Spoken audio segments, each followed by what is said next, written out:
तो भाइयों हम लोग पढ़ रहे हैं इंडेक्स नंबर और मजे की बात ये आखिरी वीडियो है ऑफ द इंडेक्स नंबर। इसके बाद खत्म हो जाएगा इंडेक्स नंबर और तुम लोग भी पूरे के पूरे 6 मार्क्स लेकर आ सकते हो इन द एग्जामिनेशन, क्योंकि इंडेक्स नंबर मिनिमम आता है 4 के लिए और मैक्सिमम आता है 6 मार्क्स के लिए। इजी चैप्टर, छोटा चैप्टर, छोड़ देंगे नहीं इसे। शुरू करते हैं।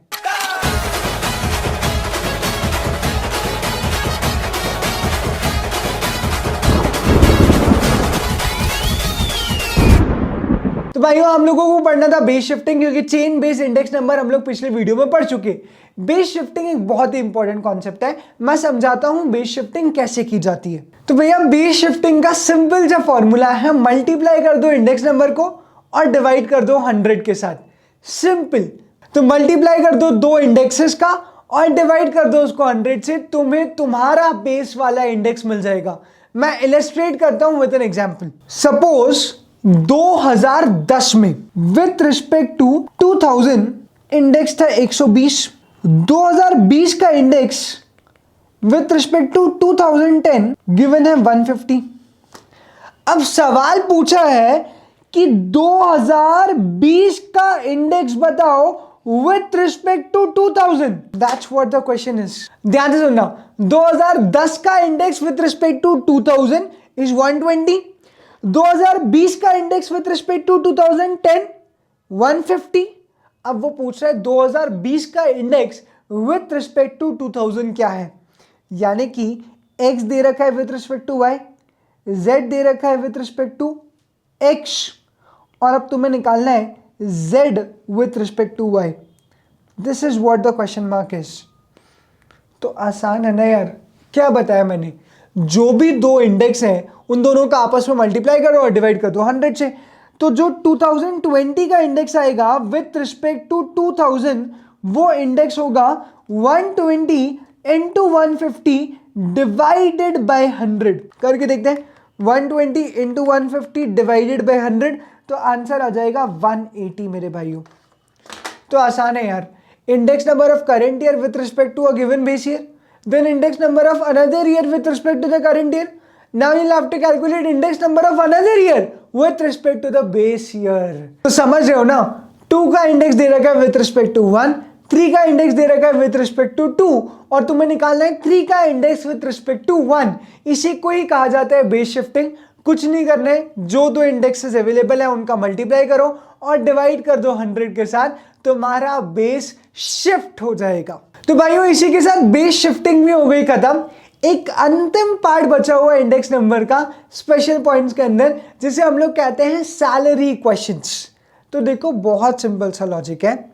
यहां पर तुम्हें एक बात याद रखनी है, जिस ईयर का अमाउंट वो उस ईयर के इंडेक्स से डिवाइड होगा और मल्टीप्लाई उस ईयर के इंडेक्स से होगा जिस ईयर की तुम्हें सैलरी निकालना है। बहुत ही इंपॉर्टेंट लाइन बोली मैंने। क्वेश्चन में जिस ईयर की सैलरी दी होगी वो उसी ईयर के इंडेक्स से डिवाइड होगी और मल्टीप्लाई उस ईयर के इंडेक्स से होगी जिस ईयर की सैलरी तुम्हें निकालना है। सपोज मैंने बोला टुन्नू 2010 में 10,000 रुपए कमाता है। आई रिपीट, टुन्नू 2010 में 10,000 रुपए कमाता है और 2010 का इंडेक्स है 200। 2010 का इंडेक्स कितना है 200, और 2010 में टुन्नू कितने कमाते हैं 10,000 रुपए। तो जिस साल की सैलरी उसी साल के इंडेक्स से डिवाइड, यानी कि 10,000 डिवाइड होंगे 200 के साथ। अब मुझे सपोज निकालना है कि 2015 में अगर इंडेक्स 300 हो गया तो टुन्नू की सैलरी क्या होगी। फिर से बोल रहा हूं, 2015 में अगर इंडेक्स 300 हो गया तो टुन्नू की सैलरी क्या होगी। तो 10,000 डिवाइडेड बाय 200, जिस साल की सैलरी उस साल के इंडेक्स से डिवाइड, मल्टीप्लाई बाय उस साल का इंडेक्स जिस साल की सैलरी तुम्हें निकालना है। तो मल्टीप्लाई कर रहा हूं मैं 300 से, जो कि 2015 का इंडेक्स है, और 2015 में टुन्नू की सैलरी क्या होगी यही तो निकालना है। तो इसलिए सिंपल होगा 10,000 डिवाइडेड बाय 200 मल्टीप्लाई बाय 300, तो तुम्हारे पास आंसर आएगा 15,000 रुपए। बस ऐसे ही क्वेश्चन आएंगे, very simple and easy questions. तो भाइयों मैंने लिख दिया करेंट ईयर की salary divided by current year का index multiply by base year का इंडेक्स, तो तुम्हें मिल जाएगी बेस ईयर की सैलरी। अगर मैं करता हूं बेस ईयर की salary divided by base year का index multiply by current year का इंडेक्स, तो मुझे मिल जाएगी करेंट ईयर की सैलरी कितनी होनी चाहिए। अब भाइयों मैं एक सिंपल सा सवाल पूछ रहा हूं, टुन्नू की सैलरी है 15,000 रुपए जब इंडेक्स है 150। मुझे बताओ फ्यूचर में जब इंडेक्स 200 हो जाएगा तो टुन्नू की सैलरी कितनी होगी। तो सिंपल है ना यार, जिस ईयर की सैलरी उस ईयर के इंडेक्स से डिवाइड। आज इंडेक्स है 150 और सैलरी है 15,000, तो 15,000 डिवाइडेड बाय 150। अब मैंने पूछा जिस ईयर इंडेक्स 200 हो जाएगा उस ईयर की सैलरी क्या, तो मल्टीप्लाई बाय 200, यानी कि 15,000 divided by 150 multiply by 200, answer आ जाएगा 20,000। अब सुनना मेरी बात, इस एग्जाम्पल को आगे कंटिन्यू करते हैं। ये जो 20,000 निकला ना, कैसे निकला, 15,000 डिवाइडेड बाय 150 मल्टीप्लाई बाय 200।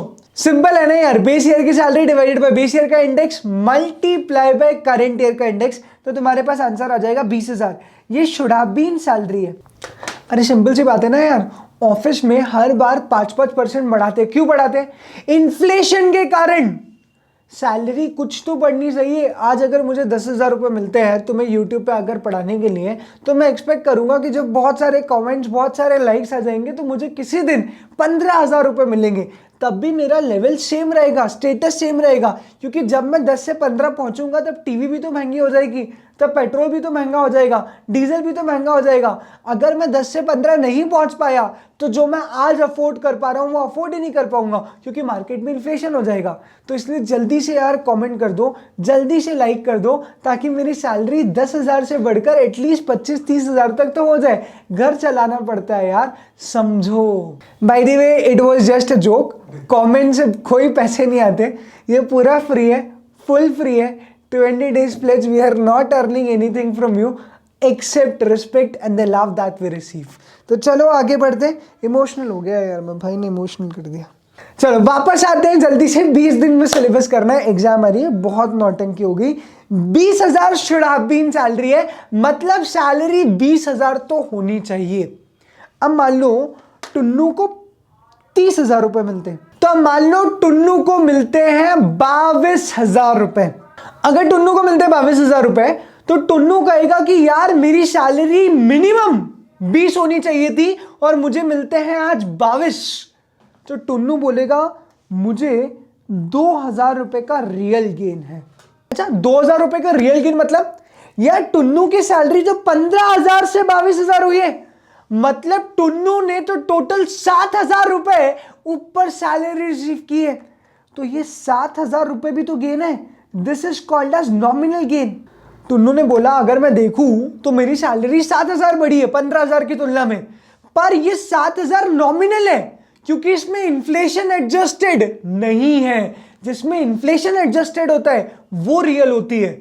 मतलब टुन्नू के हिसाब से अगर इन्फ्लेशन को भी मैं अकाउंट में लेकर आऊं तो मेरी सैलरी 20 तो होनी चाहिए थी, और अभी कितनी है 22, तो मैंने 2,000 ही एक्स्ट्रा कमाए। क्योंकि अगर मैं खुद से बोलता हूं कि मैं 7,000 हायर सैलरी पे हूं तो वो गलत है, क्योंकि मार्केट में इन्फ्लेशन भी बढ़ गया है। तो अगर तुम लोग ग्रॉस सैलरी को सीधे कंपेयर कर देते हो बेस ईयर की सैलरी से, तो तुम्हें मिलता है नॉमिनल गेन। लेकिन रियल गेन हमेशा निकाला जाता है सेम ईयर की सैलरी को कंपेयर करके। सेम ईयर तुम्हें क्या मिल रहा है और सेम ईयर तुम्हारी सैलरी क्या होनी चाहिए। कैसे निकालोगे तुम्हारी सैलरी क्या होनी चाहिए? बेस ईयर की salary divided by base year का index multiply by current year का इंडेक्स, तो तुम्हें पता चल जाएगा करंट ईयर में सैलरी क्या होनी चाहिए, विच इज 20,000, और तुम्हारी करंट सैलरी क्या है। इन दोनों का डिफरेंस कहलाता है रियल गेन। जबकि तुम्हारी सैलरी आज क्या है और बेस ईयर में क्या थी, इन दोनों का डिफरेंस कहलाता है नॉमिनल गेन। बहुत इंपॉर्टेंट है। अब सुनना, हो सकता है कई बार वो एग्जाम में केस बी पूछ ले। केस बी में वो बोले कि टुन्नू सैलरी इज 16,000, तो टुन्नू की सैलरी है 16,000, जबकि उन्हें कितनी चाहिए थी 20।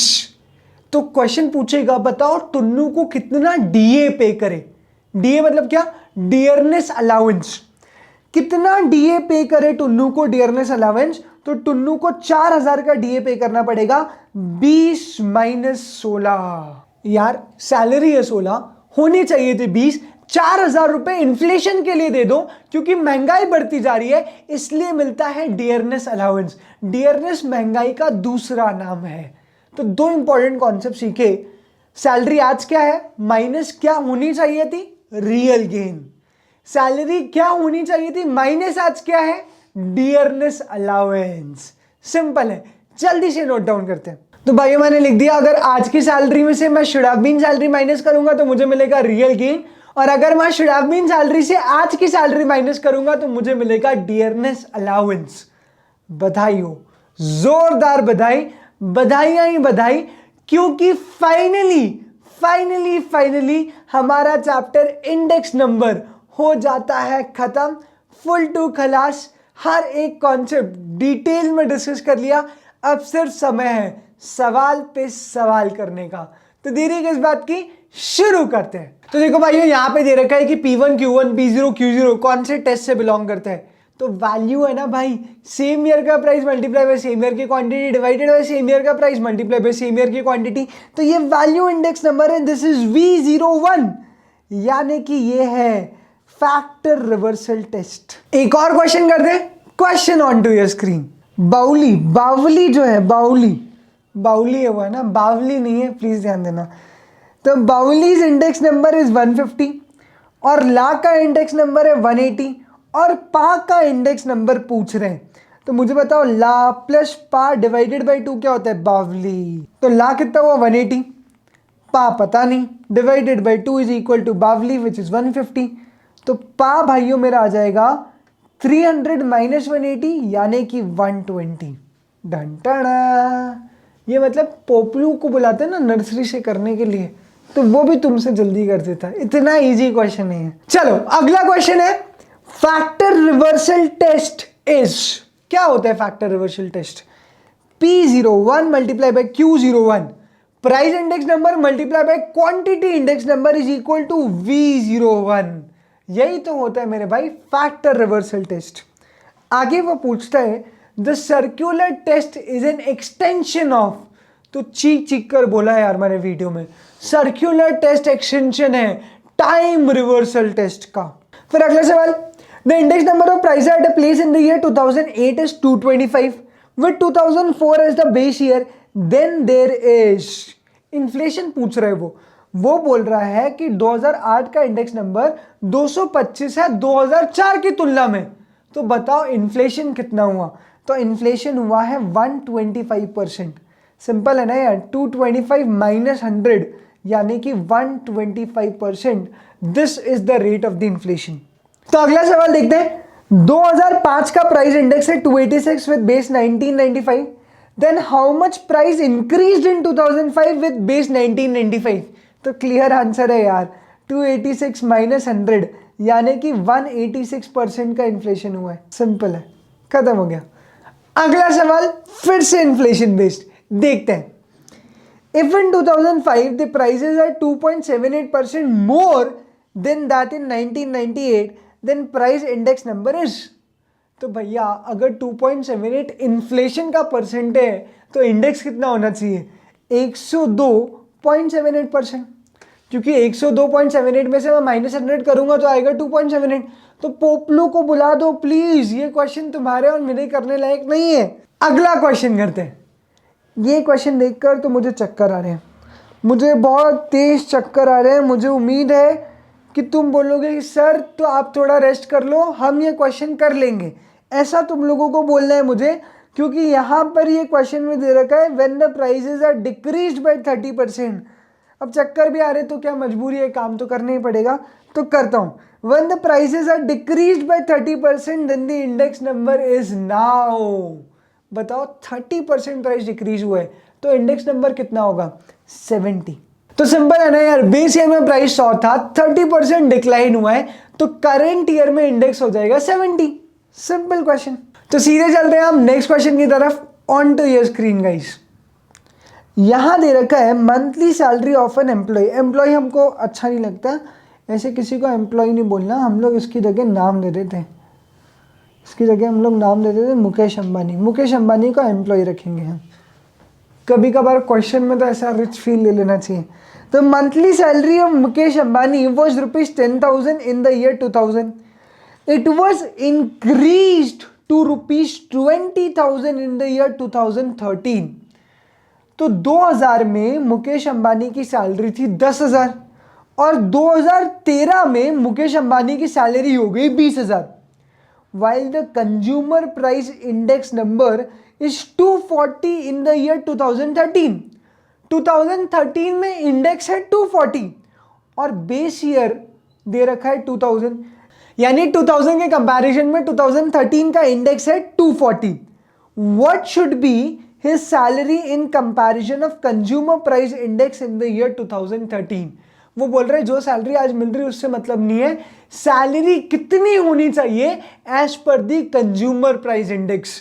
तो कैसे निकालेंगे? 2013 की सैलरी निकालना है यानी करंट ईयर की सैलरी निकालना है. मतलब बेस ईयर की salary divided by base year का index multiply by current year का इंडेक्स, यानी कि 10,000 डिवाइडेड बाय 100. बेस ईयर का इंडेक्स कुछ भी नहीं दिया तो will assume as 100 divided by 100 multiply by 240. तो तुम्हारा आंसर आएगा 24,000 रुपए. यानी कि उसकी सैलरी कितनी होना चाहिए? 24,000. और एक्स्ट्रा कितना पे करना चाहिए? अगर डीए पूछ लेते तो कितना आता? 4,000 रुपए. तो चलो भाइयों जल्दी से एक और क्वेश्चन करते हैं which is also based on the factory salary. यहां पर दे रखा है consumer price index number for the year 1957 was 313 with 1940 as the base year. ठीक है, आज का consumer index with respect to the base year है 313. ठीक है, the average monthly wages in 1957 of the workers in the factory be rupees 160. 1957 में workers को मिल रहे 160 रुपए और वो तुमसे पूछे रहे रियल वेजेस क्या है. तो याद रखना रियल वेजेस मतलब बेस ईयर के वेजेस. रियल वेजेस मतलब जितने पे तुम नौकरी पे लगे थे, इंक्रीमेंट होते गए तो फिर वेजेस डुप्लीकेट हो गए. तो रियल मतलब बेस ईयर का वेज. तो बेस ईयर का वेज निकालना है तो करंट ईयर की salary divided by current year का index multiply by base year का इंडेक्स. तो तुम्हें मिल जाएगी बेस ईयर की सैलरी. निकालो करंट ईयर की सैलरी कितनी दे रखी? 160. इंडेक्स कितना दे रखा है करंट ईयर का? 313. तो 160 डिवाइडेड बाय 313 मल्टीप्लाई कर दो इसको 100 के साथ, क्योंकि बेस ईयर का इंडेक्स गिवन नहीं है तो by default will assume it to be 100. तो 160 divided by 313 multiply by 100 answer आएगा 51 रुपये 12 पैसे. एक और आसान सा क्वेश्चन हम लोगों ने कर लिया. अगले क्वेश्चन की तरफ आगे बढ़ते हैं. तो अगला क्वेश्चन कहता है मेरे भाई, इन the year 2010 the monthly salary was rupees 24,000. The consumer price index was 140 in the year 2010. तो 2010 का इंडेक्स दे रखा है 140 और सैलरी दे रखी है 24,000. जबकि ये इंडेक्स बढ़ के हो जाता है 224 2016 में. अब बोला जा रहा है कि अगर उसको राइटली कंपनसेट करना है तो एडिशनल मंथली सैलरी कितनी होनी चाहिए? एडिशनल सैलरी बोल रहे हैं, मतलब आज जो सैलरी है और जो होना चाहिए उसमें डिफरेंस आएगा. तो जो एक्स्ट्रा एडिशनल सैलरी देना है वो कितनी है? तो एक काम करते हैं, करंट ईयर की शुड हैव बीन सैलरी निकाल लेते हैं. तो बेस ईयर की सैलरी बाय बेस ईयर का index multiply by current year की सैलरी, इससे निकल जाएगा शुड हैव बीन सैलरी, यानी होनी चाहिए. इतनी सैलरी तो होनी चाहिए भाइयों क्योंकि इंडेक्स बढ़ गया है. तो 24,000 डिवाइडेड बाय 140 मल्टीप्लाई बाय 224. तो तुम्हारी सैलरी आज कितनी होनी चाहिए? 24,000 डिवाइडेड बाय 140 मल्टीप्लाई बाय 224, 38,400 रुपए. और आज इसको सैलरी कितनी मिल रही है? कुछ भी गिवन नहीं, मतलब आज भी कितना मिल रहा होगा? 24,000 ही मिल रहा होगा. तो एडिशनल सैलरी कितनी देनी चाहिए? एडिशनल सैलरी देनी चाहिए 38,400 माइनस 24,000 यानी कि 14,400 रुपए. तो चलो अब एक अंतिम क्वेश्चन करते हैं इंडेक्स नंबर का पूरी एनर्जी के साथ भाइयों. लास्ट क्वेश्चन है, last but not the least, पूरी एनर्जी झोंक देना. If the price of commodity increase by 20% and wages increases by 40%, change in real wages is. तो यहाँ पे परसेंटेज चेंज निकालना है. अच्छा क्वेश्चन है. मुझे बताओ अगर प्राइस 20% से बढ़ा है, मतलब पुराना इंडेक्स कितना था? 100 और नया इंडेक्स कितना हो गया? 120. This is new index. और पुराने वेजेस अगर थे 100 तो अभी नए वेजेस कितने हो गए? 140. ये न्यू वेजेस है. तो वेजेस कितने होना चाहिए थे? यार अगर प्राइजेस 20% से बढ़ी है तो वेजेस भी 20% से बढ़ना चाहिए थे। अगर प्राइजेस 20 से बढ़ी और वेजेस भी 20 से बढ़ गए तो नो रियल गेन और लॉस। पर अगर रियल गेन चाहिए तो हमें देखना पड़ेगा वेजेस कितने होने चाहिए और कितने हैं। तो वेजेस है 140 जबकि होना चाहिए थे 120, यानी कि 20 रुपए का क्या हो गया है, रियल गेन। 20 रुपए का क्या हो गया है, रियल गेन। अब इस रियल गेन को हमें परसेंटेज में एक्सप्रेस करना है, तो किसका परसेंटेज लें, 120 का कि 100 का। तो हमेशा याद रखना जो रीसेंट ईयर का इंडेक्स होता है उसके बेसिस पर परसेंटेज लिया जाता है। तो रीसेंट इंडेक्स कितना है 120, तो आंसर आ जाएगा 20/120 इंटू 100, यानी कि भाइयों 16.67% का रियल गेन हुआ है। यार देखो सिंपल सी बात है, प्राइस बढ़ा कितने से, 20% से, यानी 100 की चीज 120 की होगी।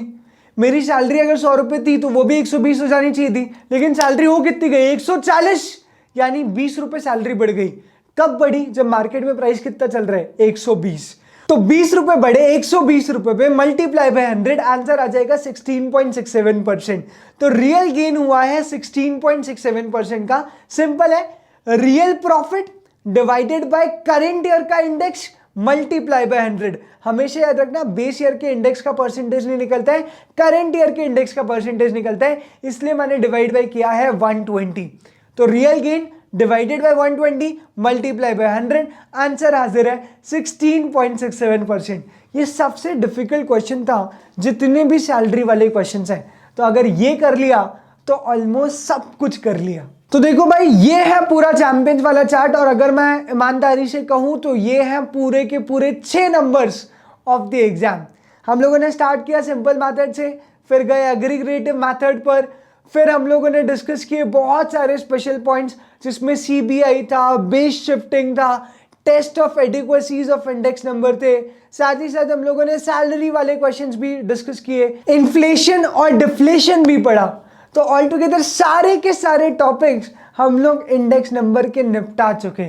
तो भाइयों RIP इंडेक्स नंबर, ऐसा अब मैं बोल सकता हूं, रेस्ट इन पीस। तो ये वाला एक और चैप्टर हो जाता है खत्म, और आज का वीडियो भी करते हैं खत्म। Bye bye, take care and keep smiling.